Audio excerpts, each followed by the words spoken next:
There was a lot of success. The next year, the same story. My method started to be heard about and spread. And I was named as the American Teacher of the Year, which is an award that Disney used to give for one teacher in America. That was for teacher for the whole country. And then they have other awards like for the best math teacher, best science, and so forth. So when I won the award, I got to go and be on the Oprah Winfrey show. And during the interview, Oprah leaned over and said, I want you to write a book. You've got to write a book about what you do. And so I wrote a book because when Oprah tells you to write a book, you write the book.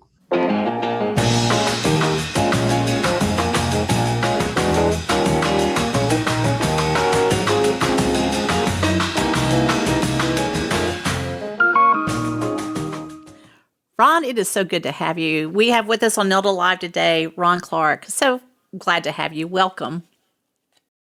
Thanks for having me. Glad to be on the show. Ron, I used to be a teacher of low-income students. I taught at a Title I school. My kids all had free lunch, free breakfast, worked with families that are new to the country. And I remember being introduced to you on Oprah around 2001, I think that was. And I also think I've heard you speak in person, but I was so inspired by you and really continue to be inspired by what you do. You have had an incredible journey as an educator, but you didn't want to be a teacher at first. Tell us about that. No, I grew up in the country in Eastern North Carolina, and I just wanted to travel. I wanted to be on an airplane. I wanted to go around the world, and I didn't know what I was going to do when I did that, but I just knew I didn't want to be tied down to any one place. My parents had been on an airplane before, and I just had these big dreams. So when I graduated from East Carolina University, I was the first person in my family on either side to go to college. I was working at a Dunkin' Donuts, and I saved up $600, and I bought a one-way ticket to London, England. I said, I'm going to get on a plane and go somewhere. And once I got to London, I worked as a waiter for 6 months, and then I got a backpack. I was going all over Europe, just trying to find adventure. I ended up in Romania, and I got food poisoning, and I had to fly back home. I was really sick. And when I flew back home, I was in the hospital for 2 nights, and a teacher at a local school passed away, a 5th grade teacher right in the middle of the school year. My mom said, you got to go teach these kids. They don't have a teacher. And I was like, I have no interest in teaching. And she said, well, go do it and make some substitute money or something. So I went to the school, and I still didn't want to do it. But the principal said, let me introduce you to the kids. She brought me down to the classroom, and this kid looked up and said, is she going to be our new teacher? And the class is going crazy, and the substitute teacher was having all kinds of issues. And I was like, I guess so. And then the next day I started teaching, and 25 years later, I'm still doing it. And wow. I absolutely love it. 25 years. That's amazing. So you went from there, though, to Harlem. Tell us about that one, too, because that's another interesting aspect of this. Yeah, sure. So I taught in North Carolina for 5 years. I tried to be different. I stood on the desk, rapped the lessons. I made it hands-on. Anything I could do to get the kids to be excited. And what I found is that if I built an environment where there was energy and passion and the kids wanted to be there, then they wouldn't mind doing the work. And then I realized I could also make it really hard. But if I made it fun at the same time, the kids would achieve great things. And so after 5 years in North Carolina, I had success there. And I saw a TV show about a school in New York City that had violence and overcrowded classrooms and a lack of teachers. And I said to myself, I'm going to go try all these methods there. I tried it in the country and it works here. Let me go see if it works in the city. And so during the summer, I drove up to New York, stayed at the YMCA. I couldn't afford anywhere else. So I was going up and down the streets, and I found one of the schools, and a 13-year-old boy, it was June, they were still in school in New York. He came busting out the side door, and he was angry, and his fists were clenched, and he was huffing and puffing. I was like, good grief. And the resource officer came out. She was trying to drag the kid back into the building. So I just kind of followed them inside, and she set the kid down and went to call his mom and get the principal. And this kid was sitting there like this, just so angry. And I didn't know what to do. So I just kind of sat down beside him. He kept going. So finally I leaned over to him, and I was like, you know what? I was breathing like that one time, and I passed out. And he was like, for real? And I was like, yep. And so we just started talking and laughing. And after like 10 minutes, he was a completely different kid. And he said, if you were my teacher, I wouldn't get in so much trouble. And I was like, maybe this is a sign. Maybe this is my school. And I begged the principal, and I got a job there. And that's where I started teaching. Wow. So take us on the journey then from Harlem to the Ron Clark Academy and the Disney Teacher of the Year. How does all of that fall into place? So I did the same things in New York City. I've done everywhere. I visit every home of every child I teach before the first day of school. I Right. work very closely with the parents. I build relationships with my students. I tutor after school. I dress in costumes. I make all of the lessons engaging, and then I make it hard. That's kind of the key. The key, you got to make it hard at the same time. And so at the end of the year, the kids' test scores were through the roof. There was a lot of success. The next year, the same story. My method started to be heard about and spread. And I was named as the American Teacher of the Year, which is an award that Disney used to give for one teacher in America that was for teacher for the whole country. And then they have other awards like for the best math teacher, best science, and so forth. So when I won the award, I got to go and be on the Oprah Winfrey show. And during the interview, Oprah leaned over and said, I want you to write a book. You've got to write a book about what you do. And so I wrote a book because when Oprah tells you to write a book, you write the book. And the book's called The Essential 55 because I had 55 rules from my students in North Carolina and in New York City. 55 rules such as how to give a firm handshake, how to clap for other people and to be part of a team. What do you do if you bump into someone? How to eat with proper etiquette? Just kind of rules that once I put those rules in place, how to ask for help, how to be respectful to your classmates. My classroom didn't become perfect, but once you're specific with people about what you expect, the results are greater. Like if you own a business, the more specific you are with your employees about what you expect, the better the result. As a teacher, as a parent, be very specific with kids, the results are better. Doesn't make it perfect, but better. And so the 55 rules are just basic Southern manners my grandmama taught me growing up.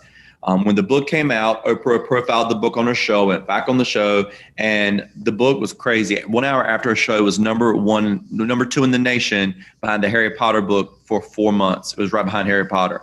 The book was all over the place, and it made a lot of money, and all the money went into a foundation. It made over $1 million, and I said, let's just give it all away. So we put it all in a foundation, and the foundation used the money to buy an old factory in Atlanta, Georgia. It was in the second highest crime rate area of Atlanta, and we bought that old factory and we turned it into a school, and that school is now the Ron Clark Academy. And the Ron Clark Academy is visited by how many teachers from around the world every day? We have it depends. Pre-COVID, 600 a day. So we have 600 teachers a week who come from all over the world, China, Finland, Russia, India, all 50 states. They come to watch us teach because the way we teach is it's incredible. Everyone at the school doesn't teach like me. We're all very different, but every teacher in our building is the best teacher we could find in the country. We went to all 50 states. We visited 300 school systems. We have scoured the nation to find the best educators in our country, and we have them. A lot of them just right here in this building. And so basically, if you come here as a teacher, you go from class to class, watching us teach, learning about our methods and techniques. We have over 30 kids in all of our classes. So you see what a typical teacher would experience. A third of our kids come, they've never been academically successful in school. A third of our kids come with behavior issues. A third of our kids are doing great. One thing they do have in common is that for 75% of our kids, the average income is an average of $27,000 a year in the home. We do have some high income families and middle income families, but 75% are low income. And so when teachers come, they get to see how we're working with students who in some situations might be considered as a challenging, but we show how in the right environment, every kid can be successful. And so teachers come here and they cry, they're grabbing on us. I've never seen this before. I didn't know it could be like this. I'm going to go be a better teacher. And we have 85,000 educators who have been trained here so far. And now those 85,000 teachers are around the world in classrooms, making it harder, making it more fun, better relationships with kids. And we've shown them how to handle situations. So it's great stuff. That is amazing. Now, you really do teach a population of students that most people had given up on. So is there a secret sauce to what you do? Yeah. I don't know if I'd say people have given up on them. I would just say that the population that we work with, when you talk about a kid who comes and they've never had academic success before, a lot of people would probably say if you're not having success in school, you're not going to be successful in life. Or if you're a discipline problem, that's going to lead to future things. And then if you're low income, it's a poverty cycle. And so it does present challenges, but we've had great success. 100% of our students for the last 13 years have graduated high school, and we have 90% of our students are either in college or they've already graduated. And they're at Morehouse, Yale, Princeton, Spelman, Howard, Duke, Georgia Tech. They're at some of the best colleges all over the nation. So we've had a great deal of success. And what we've done is we've shown our method works, and now we share it with other people. That is so great. Successful people make other people successful, right? So that's wonderful.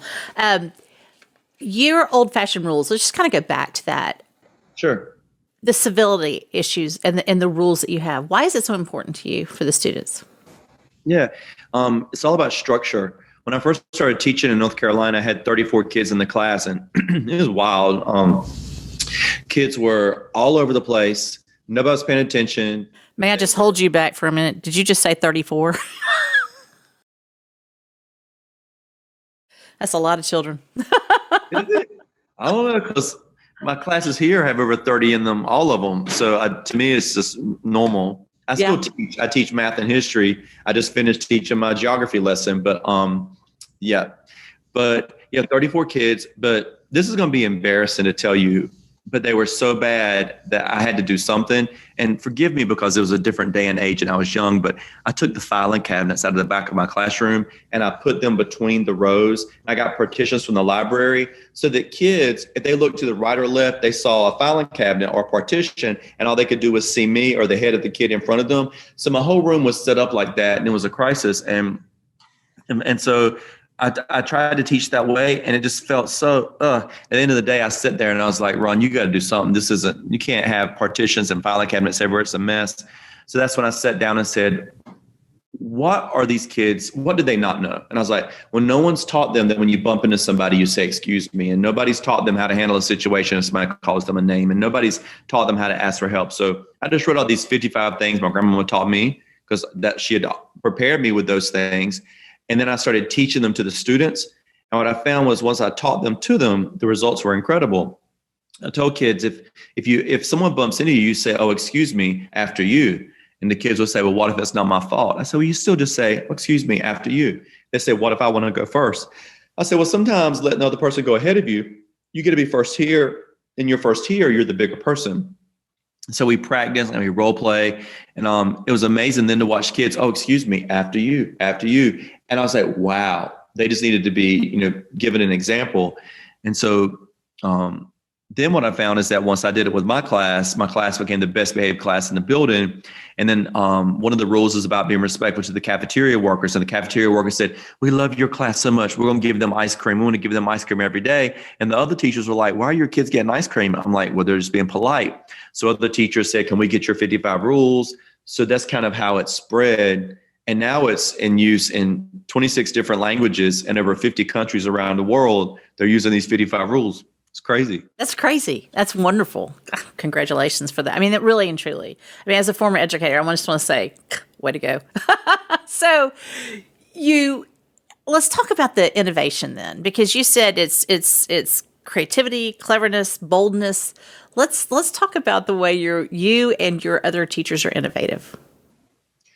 Sure. I think a lot of it starts with the passion of the teacher. We never sit down in our classrooms. We stand up all day long unless kids aren't in the room. There's lots of movement, lots of energy. In every class, there's some form of signs. Like, for example, if it's math class. Now, when you have two negatives, you will get a bigger negative. Like, everything is about movement and energy and using your hands to bring it to life. We do lots of songs as well. My very first song I ever did was when I was trying to teach kids about World War I and World War II, and they were so bored to death. And this was back in North Carolina. And I said, repeat after me, World War I. And they're like, World War I. And I was like, 1914 to 1918, World War II. And they were like, World War II. I said, 1939 to 1945. I did this little dance, and I didn't think anything of it. But then when I graded the test, a lot of the kids didn't know 1927 was Charles Lindbergh's flight, and they missed a lot of the details about the 20s. But every single kid, even my kid with learning issues, 1914, 1918, 1939, 1945. And I said, it was that little jingle. They learn that jingle. And so I said, I'm going to put everything to math. So I started doing things with math. And then when I would do math problems of the day, the kids thought it was so boring. So I'd blow up balloons, and I have a balloon on every kid's desk with a magic marker. So you work out your math problem of the day on your balloon. If you get the problem right, you get to pop it. So it's just about excitement, energy. Sometimes I give the kids sunglasses and I say, you got to be detectives today because today's math problems are almost impossible. I play the Mission Impossible music in my classroom as we're doing the problems, and I call them detective. Come on, Detective Brad. What do you think, Detective Sarah? Can you figure this out? All I do is play the little music, and we wear sunglasses, and I call them detectives. The math lessons, the basic math lesson I always do, but the kids love it because it's a little something different. So what we do at RCA is we show teachers that come here how you can do a little something different, but still make it magical. You don't have to spend a lot of time. It's just about doing something to get kids to focus and to be excited. You know, it's interesting. I got in trouble after watching you. I used to teach art, and for 8 years I was a team worked with all the different teams of the school.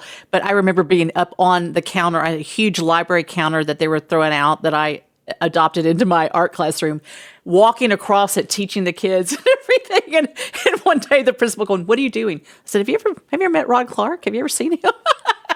So thank you for all your methods, because they really, really do work. They are amazing. Okay, so let's talk about wussification. Tell me, you've written a book on it. Tell us what wussification is. Basically, when things are wussified, that was a saying my grandmother used to use when things are not as hard as they could be, when you don't have expectations as high as they should be. And that's what we see in American education right now. We're currently ranked 41st in the world in terms of our science and math scores. When you take all test scores combined, we're not as low. We're 27th in the world. But when you think about how we have the world's number one economy, number one military, number one infrastructure, and then we're 41st in science and math, and I think everybody knows the next generation, the global leaders of the next generation is going to be science and math related. It's going to be technology in that field. And we're 41st in the world. It's just a crisis. And as we went across the nation, we visited, as I said, all 50 states, 300 school systems. And I said in classrooms, I wanted to see what is happening in America. We wanted to look at teachers and see what's going on. We interviewed kids, and kids would say things like this: I hate school. I don't like school. It's boring. I don't like my teacher. It's too much work. We see classrooms where kids are like this. We see classrooms where teachers are sitting behind desks and not teaching. And then we interview teachers. And like you said, you're at a Title I school. Teachers will say this to us: well, you don't know what I'm dealing with. I'm at the Title I school. This is Title I here. You don't know what I'm dealing with. And we will say things like, well, God thought enough of you to put you at a place where you could truly make a difference in the lives of kids. Would you rather be somewhere where you didn't have to work as hard to affect the life of a child? You're really needed here. But anyway, we just saw lots of things across the country that made us really sad. But the most striking thing we saw is that in classrooms in America, teachers don't teach to gifted kids. If you've got 34 kids in your classroom, you're not saying, you're the smartest one, you're who I'm going to teach. American educators say this: well, that kid's got it. And then you look at some kids in the middle and they're okay. But then you've got a whole horde of kids who don't understand. And American teachers, and when I started, myself included, because I love those kids so much, my babies, let me help my babies. And you slow the lesson down and you really focus on those kids. So you've got a lot of kids who are average in our nation going, okay, this is boring. Then you got a lot of gifted kids who are becoming discipline problems because they're bored and they can't sit still and they're miserable in school. We're not inspiring American children to love to learn. School is boring. They say they don't want to be there. And it's because it's dumbed down. And as you know, as a teacher, if you're going to teach to the lowest kids in your class, you don't have to prepare a whole lot, because what you teach is kind of easy. So there's not a whole lot to prepare, and you just repetitive, you do the same thing over and over again. If you want to teach the smartest kid in your class, every night you're preparing, you're researching, you got to be on your game. You got to learn more. And so it's harder. So it's just easier to relax. Let's teach to the kids who aren't achieving. And that's why we end up at 41st in the world. We've also visited Japan and Finland, and we go around the world, and we go to China, and we look at these other countries that have higher test scores.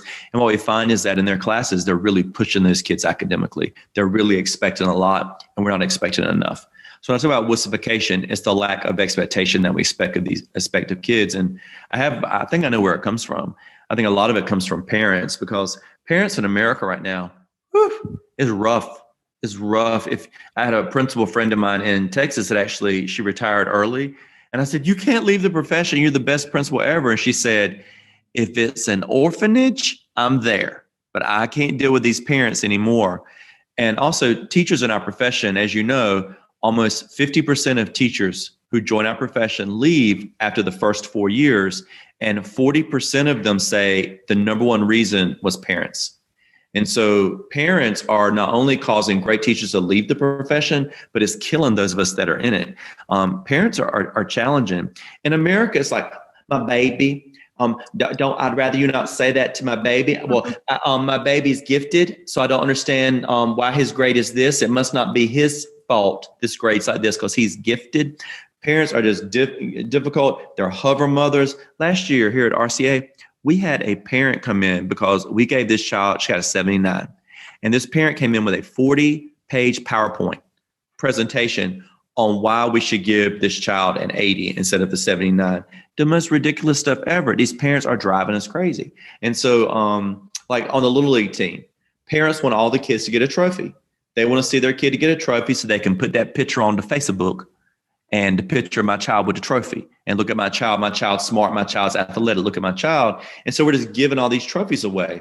We're raising a generation of children who are being taught, just show up, you're going to get a trophy and everyone's going to tell you you're perfect and everyone tell you you're awesome and you're brilliant, and you're smart. And then these kids become adults and they realize the world doesn't love them. And then they end up not being successful. They end up having issues and problems because they don't know how to cope with it. And they're never as successful as they could have been. And that's what's happening in America. Where did we go wrong as a culture? How did we get here? Okay, so I have my own theories. So I think it really started getting bad in the 1980s. I don't know if you will remember this, but remember when Tylenol, when somebody was like tampering with Tylenol? Yes.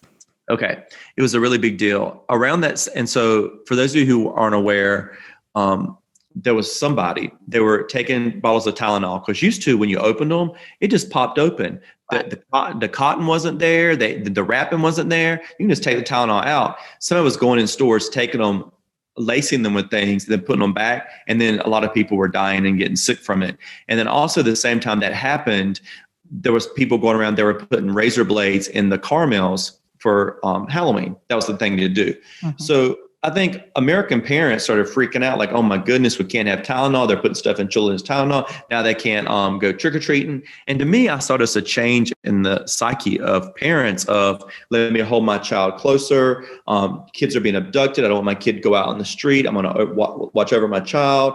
And then around that time, a little bit later, they started this testing, this high stakes testing of how is your child doing on this test? And that kind of also made parents say, wait a minute, you're going to hold my kid accountable based off of this test score. So all of those things kind of combined made parents become a little bit more hover parents, where they were more concerned. They were holding their kids close. And maybe I'm wrong, but I think a lot of it started then.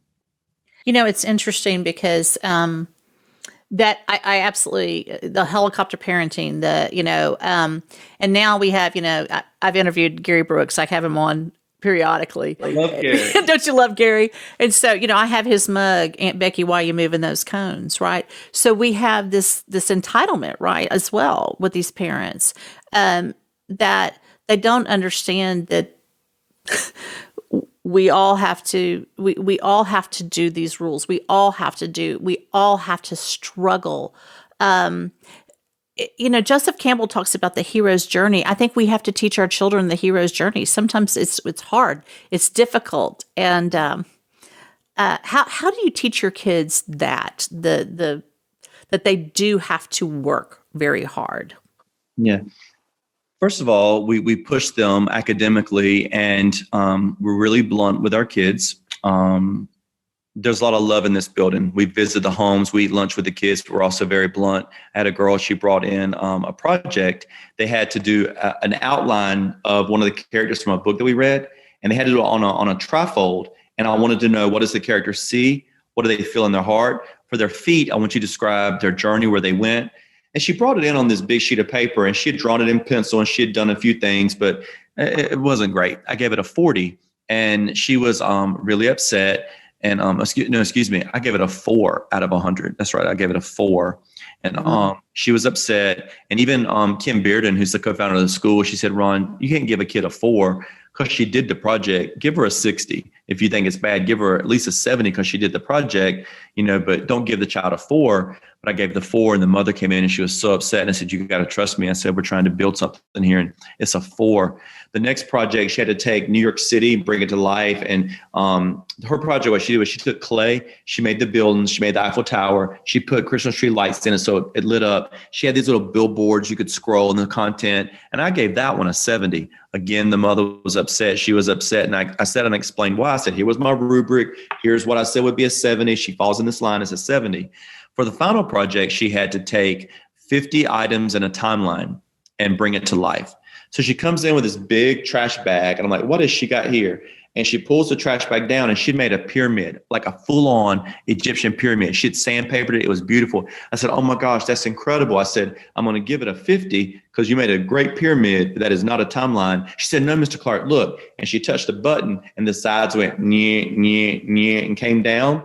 And on the inside, she had done 250 items in the timeline. She had built catacombs. She built sarcophagus, all of it. And I said, where'd you buy this stuff? She said, I made it all myself. I learned how to do it online, and I printed it off so I can show you I made it myself. She said, Mr. Clark, I wanted to get an A. I said, this is an A. And that child went on to graduate from our school and get a $250,000 scholarship as an 8th grader. And the reason why she got that scholarship was because when she was in 5th and 6th grade, I was difficult with her and high expectations, but I showed her how to get there. Kim said to me, she said, Ron, she doesn't have a ton of help outside of RCA. Don't give it a 4, don't give it a 70. And I said to her, well, if she asked you for help, would you have helped her? She said, well, of course I would. And I said, I would have helped her too. We've got to teach these kids to advocate for themselves, to ask for help.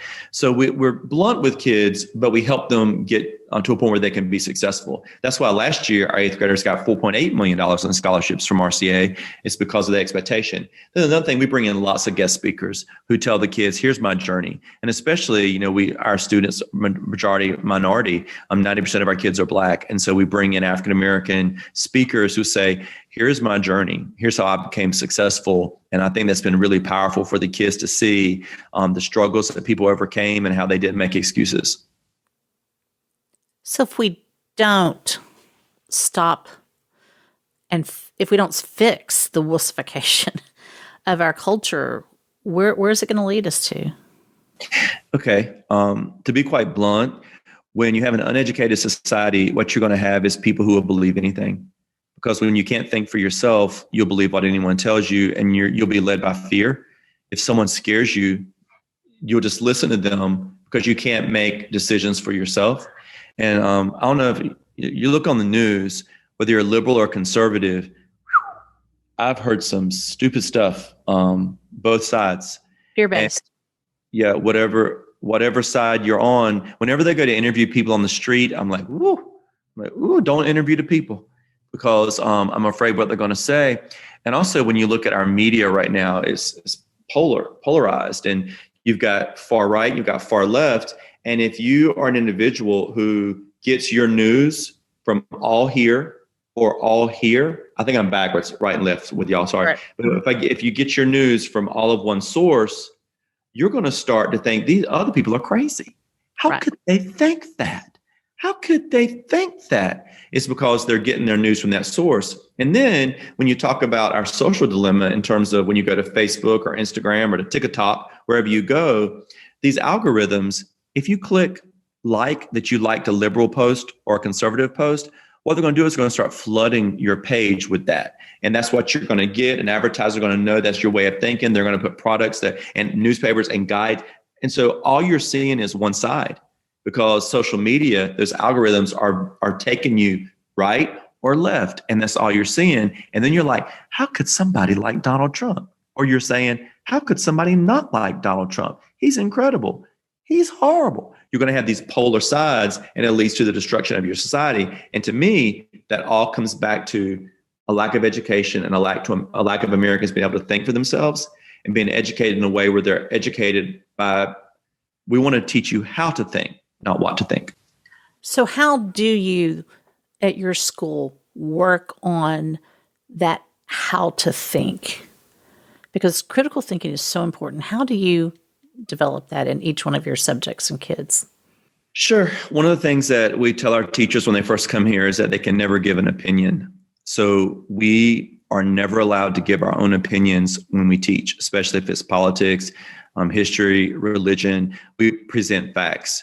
And we do something every week called the school-wide lesson, where the whole school comes together. And for an hour, we look at politics, what's going on in the world. And everything is presented in terms of, this is this article, this is this fact, this is what happened. And then we allow kids to make their decisions up for themselves. A lot of times you have teachers who desperately want to give their opinion. You've got some teachers out there who love Donald Trump. If you look online, you'll see kids who are saying, my teacher is pro-Trump, and this is the lesson she's making us do. This is biased. But then you've got a lot of teachers out there who can't stand Donald Trump. And then what they're teaching is saying, he's so horrible. And so we have teachers who are trying to teach kids to think like they think, instead of teaching them how to think. So removing the bias of your own opinion from the classroom, that helps a lot.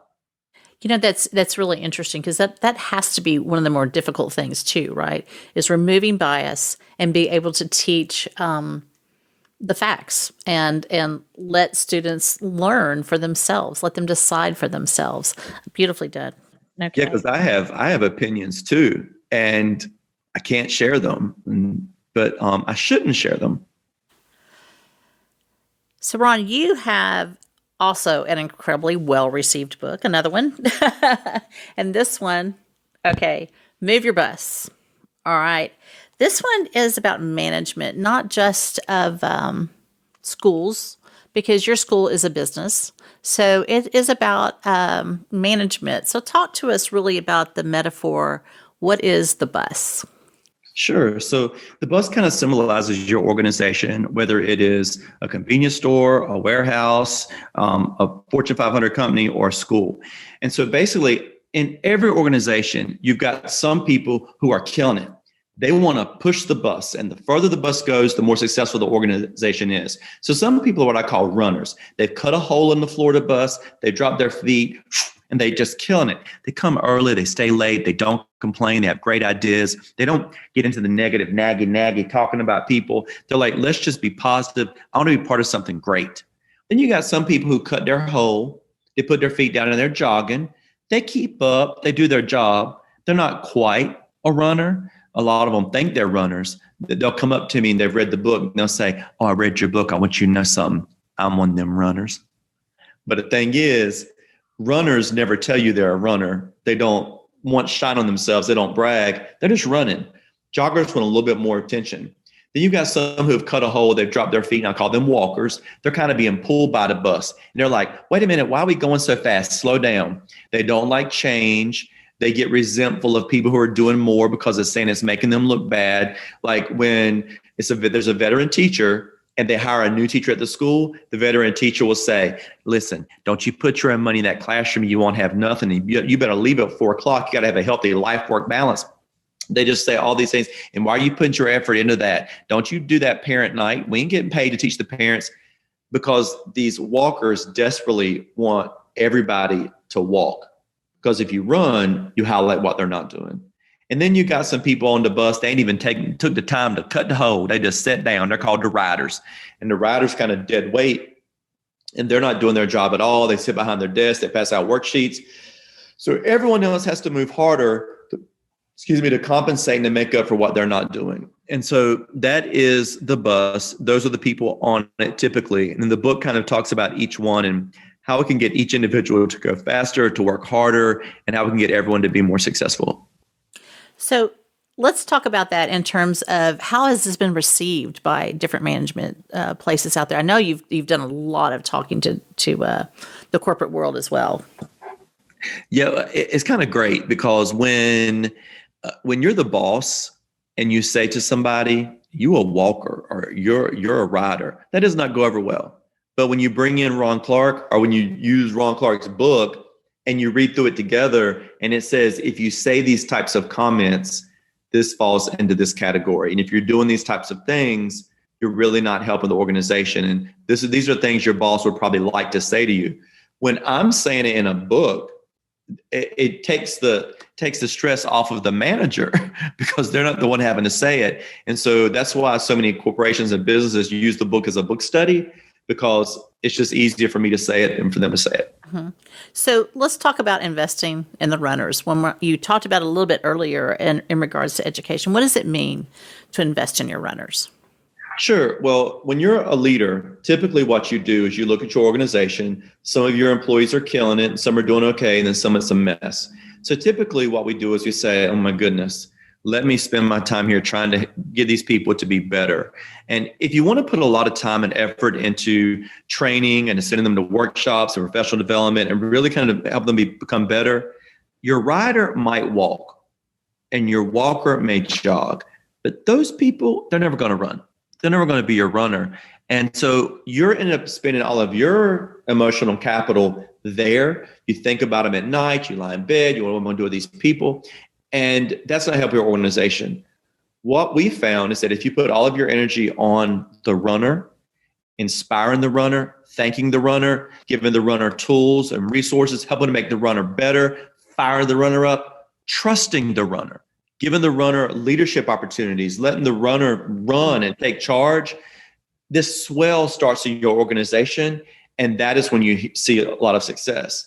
And then it's really easy for you to say to others, we really want to have an organization where we have runners. And I notice right now you've been doing these things and saying some of these things.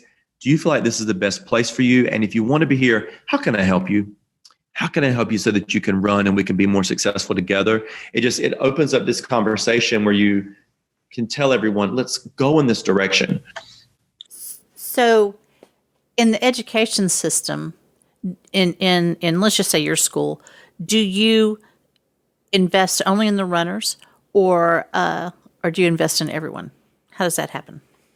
You invest in everyone, but what happens is that the majority of my time here at my school goes to my runners, the majority of my time. And, most of the people I've hired, they're all runners, so it makes it easier on me. But in other schools I've been in, it's the runners. You've got to focus on the runners primarily. When you focus on them, you highlight them, you cheer for them, you support them. Everyone else kind of gets the message. You'll get your runners going a little bit faster. The walkers will start going in that direction. And then honestly, you'll have a lot of people who are riders who will quit. And we're all like, hallelujah, because you want them to go somewhere else anyway. But in some situations, you'll have those riders who will say, oh my goodness, the disparity between what I'm doing and what they're doing has grown so great. I've got to start doing more. And then you'll have them start to get on board. And so, of course, you help them, you meet with them, you come up with goals and strategies, you offer assistance, but your mental capacity and the way you look at your organization is focused on your runners. For example, we've had some people at RCA, I'll be honest, that I was like, it probably wasn't the best hire. Oh, shouldn't have hired that person. It happens sometimes. People fool you. They fool you in interviews. Oh, yeah. And so what I've done, though, is instead of when I think of my school, thinking of that person and the negative and thinking of that, I see my school as all of the brilliance and the wonder and the positivity and the energy. Now I'm handling that problem, but I don't let that guide my emotional way of seeing the school. So how do you inspire from the top? Yeah. You got to work harder than anybody. People say all the time, Ron, I want to start a school. How do I start a school? I'm like, oh, it's easy. You build an altar, you crawl up on it, you sacrifice yourself and all your family, and then there's the school. Because you got to sacrifice yourself. And so Kim and I, we knew from day one, I teach all day, and I run the school, and I do all the fundraising and all the professional development and all the merchandising and the construction. I mean, we're in charge of everything, but I got to teach all day. I got to grade my papers, and I don't have an assistant. I do it all myself. And because I do that, my staff, they can't say nothing to me because, look, I'm doing this plus everything else. And, the kids are excited and they love my classroom. So to lead from the top, you got to invest. You got to be happy. You got to be in a good mood. The most important thing a leader can do is just be happy and be in a good mood. And look, I ain't happy all the time. And I want to complain sometimes. The first year this school opened, I was like, woo, these kids are killing me. And oh my goodness. And that 8th grade mama's on my nerves. And I had diarrhea. I was complaining. And my staff said, well, those kids are on my nerves too. And who's that mama think she is? I had diarrhea. Maybe there's something in the water. We need to get the water here tested. And so I realized when I was negative, the whole organization would be negative. So I realized, Ron, you can never complain another day of your life. And I thought to myself, I'm going to have to lie every day forever. But I said, I got to come in this building, be happy, smile, be in a good mood. And I realized that when I would do that, my staff would be happy. I'd go into a faculty meeting having a horrible day with my sixth graders. And I'd go in there, y'all, what's up? I love y'all. And those sixth graders, I loved them too. Y'all, I'm blessed to teach them and I'm blessed to work with y'all. Let's get to work. And my staff would say, well, they are sweetheart. We are blessed. All right, let's get to work. And they'd be happy. And so it just comes from you and your attitude. It comes from the top.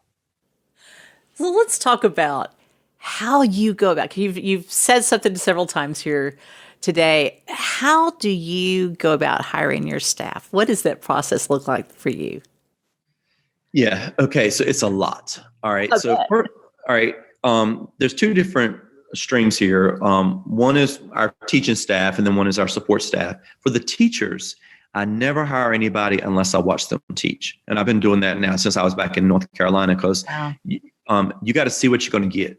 A lot of times a very polished, sharp interview, not so great with kids. And sometimes that awkward, quirky interview, incredible with kids. And so I want to see what we're going to get. So we take applications, we Skype with lots of people. Then when we get out to the final 10, they come in, they have to teach a lesson.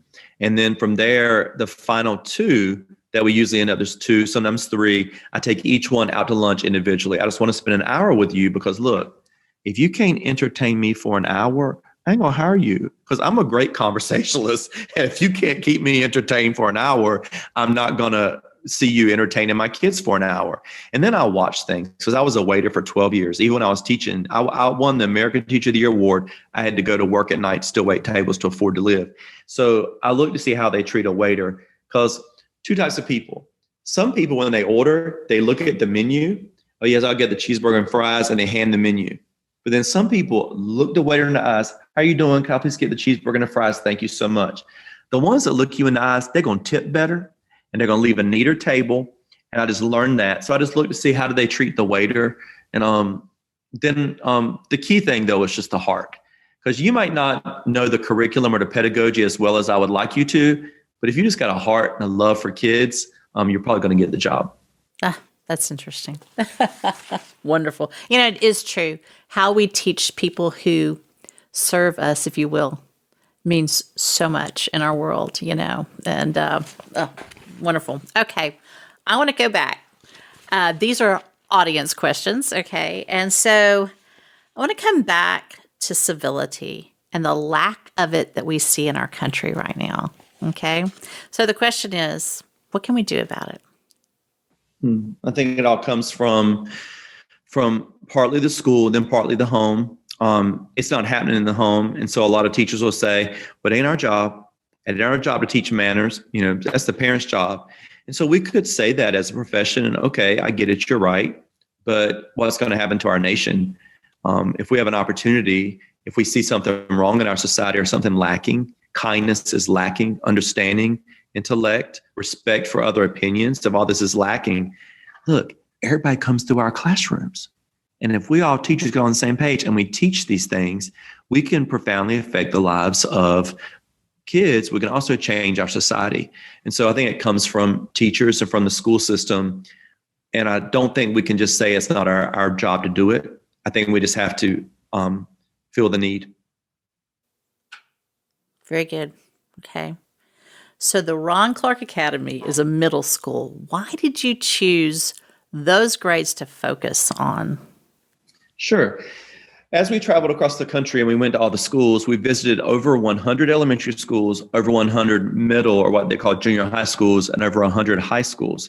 And so we actually found some really good high schools in America. I was so impressed. And we found some great elementary schools we loved.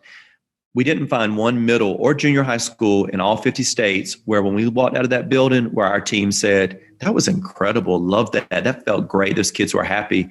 And so partly it's because middle school kids, Lots of emotions, lots going on. They learn how to disrespect you quickly. Eighth graders will hurt your feelings. It's a hard time. And so the teachers tend to be kind of, we know what we're dealing with. But it's just, it doesn't feel as exciting or elementary school or in some places, high school. Also in our country, test scores for every cohort group in our country increases up until fifth grade. So Asian females, Caucasian males, African American males, everybody on average test scores increase up to fifth grade. It's after fifth grade when every cohort group in our entire country declines except for Caucasian females. So y'all do okay. But the rest of us, we drop, we start to decline. And so we wanted to do a really intensive study here in terms of middle school. And so we started with fifth through eighth grade. Now we do fourth through eighth grade. We work really hard to turn the tide on the test scores, and we figured out how to do it. That's amazing. Okay. What difference have you seen in high school and college with the performance of your students, the ones who come through your school? Yeah, they've killed it. When kids leave here, we have taught them how to be confident, how to speak up, how to be bold, how to present in an incredible way.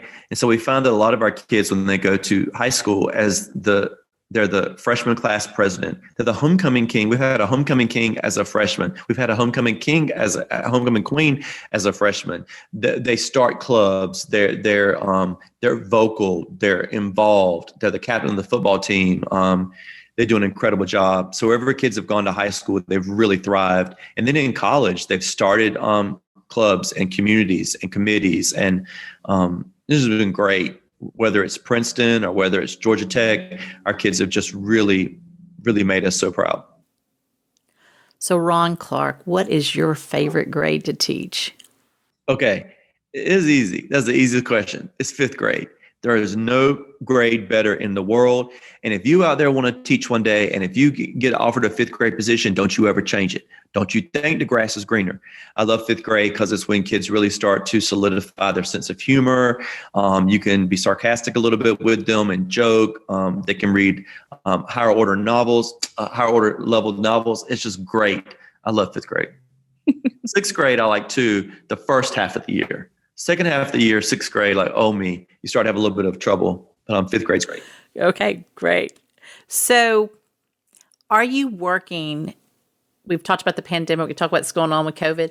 Are you helping parents with distance learning? Yeah. So I had never been an online teacher. So when COVID hit, I was like, oh my goodness, it hit and our school closed in March on a Monday. So my staff was like, how are we going to do distance learning? We don't do virtual teaching. What are we going to do? I said, well, here's what we're going to do. Not only are we going to learn how to do it, we're going to learn how to do it by Friday. And on Friday, we are going to show every teacher in America how to do it as well. We're going to go online and do a professional development for free for educators. So my staff just jumped in. And by that Friday, we had mastered Google Meets and Zoom, Google Classroom. We learned all of it. And on Friday, we offered educators in America a free opportunity to learn how to teach online. 220,000 educators tuned in for 3 hours to learn how to do it. And so our school, we really showed educators how to teach virtually. Then the next month we did another one, and Miss Oprah Winfrey came on to be our guest speaker to help us. We had another 220,000 people. So we've continued to do that for our teachers. But in addition to that, we've done a lot of work to help our parents and parents who, if you've never had a kid in your house who's a virtual learner, it's a whole different world. And it's much harder than I think anybody would ever realize. And so we did a lot of workshops with our parents virtually where we showed them, here's how you set up the workspace. Here's how you do Google Classroom. But when we did it, we had games, we had things involved through quizzes that the parents could participate in. We went through it step by step. Then we had every house, we determined their bandwidth and their speed of their internet in their home. And then for those who it just wasn't up to cut and snuff, we worked with Comcast, who came in and for $20 a home provided strong internet access in all of the family's homes. And then we made sure that every kid had a device, an iPad, so that they could do the work at home, even if the family didn't have a computer. So it's a lot of work. Yeah. Normally being a teacher running a school is a lot of work, but then when you flip and now everybody's virtual, it's a whole lot of work, but But we get through it. I think teachers really stepped up to, I mean, they really did. They stepped up and really did amazing work. And it was amazing how many people had to turn it around in 5 days, 10 days, and they did it. And, kudos to our teachers, right? Can I just say, if anybody out there who is not a teacher, teaching virtually is so much harder than teaching in person. I thought easier. What do? You just be on the computer, but do some things.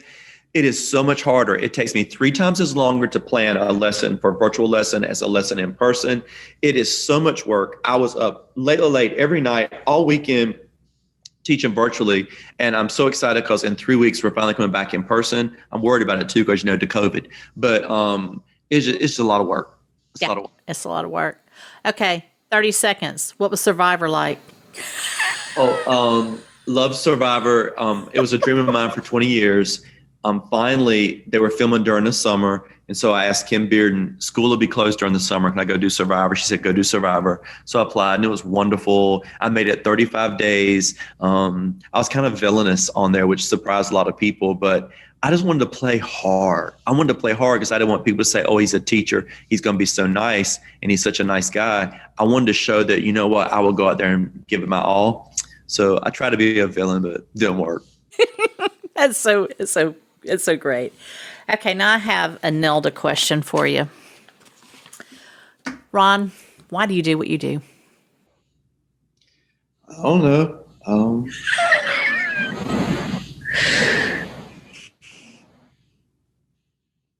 don't know, man. I don't know. Crazy? I have no idea. I've lost my mind. I think I've lost my mind. Like this job, it is all day, all night, like I said, you just got to sacrifice yourself. I run a nonprofit. So I don't make money from this school. Nobody's making money from here. We're a nonprofit and it's my whole life. And we make money when an educator comes to visit. So when educators come here, $600 a week, that's how we make our funds. And our students' parents, they pay $45 a month, most of them. So that's not where we get the money. When COVID hit and the school closed, we haven't made any money from these educators coming since then. So that's the whole way we run our school. And we don't have some huge endowment. So we've had to work so hard to find donors and partnerships and do virtual training for schools. And it's just been it's just a lot. Why do I do it? I think I might go back to my very first year teaching. Those kids didn't want to be there. They were not excited. And by the end of the year, they had changed. They were completely different humans. They were happy. They were excited. They loved learning. They completely changed. And I was like, oh my God, as a teacher, you can change a human's life. You can get them excited about learning, show them the magic of the world. And I think I always hold on to that. And I keep working hard because I know we're magical and we can change lives if we don't give up and if we don't stop. So I don't stop. Thank you.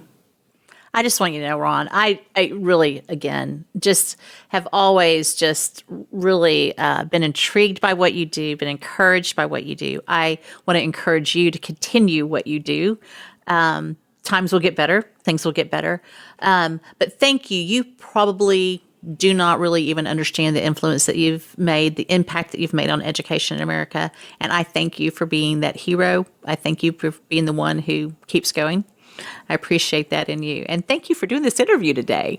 Of course. Anytime. I appreciate you, Nelda. Thank you so much for talking with me. Oh, yeah. Thank you. Thank you so much. Thanks. So, Ron, before you go, where can we find you and what's up next for you? Sure. So our website is ronclarkacademy.com. And you can also find me on Instagram. I don't even really know the handle. I think it's at @ronclark__. And then I'm on Twitter as well, but it's not hard to find if anybody really wanted to find it and to follow me.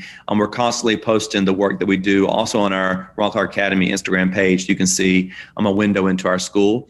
But in terms of what's next, so I've always wanted to write a novel. When I was in 5th grade, my 5th grade teacher, she wasn't one to give compliments, and she slammed one of my papers on my desk one day, and I was scared to death of her. And she said, it was one of my writing papers. She said, Ron Clark, one day you'll write a novel and everyone's going to buy it and it's going to be incredible. And she stormed off, and all the kids were looking at me like, oh my God, because she never said something positive. And I was like, Lord have mercy. And so I've always wanted to write that novel to make that prophecy come through, but I never could do it because I worked so much. So 4 years ago, I started writing this novel, and I just finished it. It took me 4 years to write it.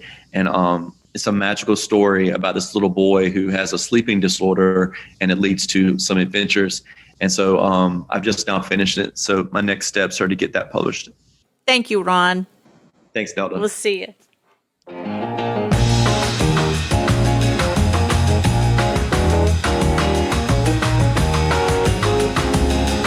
Look, we have lots of great interviews on Nelda Live, so hit like and subscribe. There's much more to come.